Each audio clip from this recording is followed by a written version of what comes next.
আমরা জীবনে অনেক ভুল করি।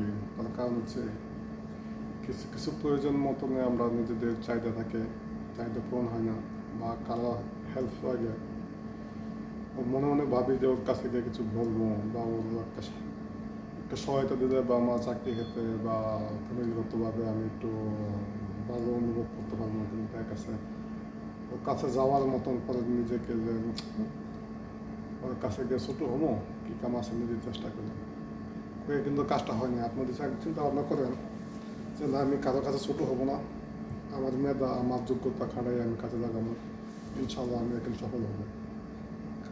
বাস্তব তাই। আপনি যদি পারেন আপনার মেধাকে খাটান, তাহলে আপনার সফল হতে পারবেন। কারণ আল্লাহ পাক পৃথিবীতে প্রতিটা মানুষের ব্রেন বা মেধা যে যেটাভাবে আমরা বলি, যেভাবে বুঝি, এক সমান দিয়ে পাঠাইছে আল্লাহ। পৃথিবীতে আসার পরে ওইটা আপনি কীভাবে খাটাবেন, কীভাবে ক্ষয় করবেন, সেটা আপনার কাছে।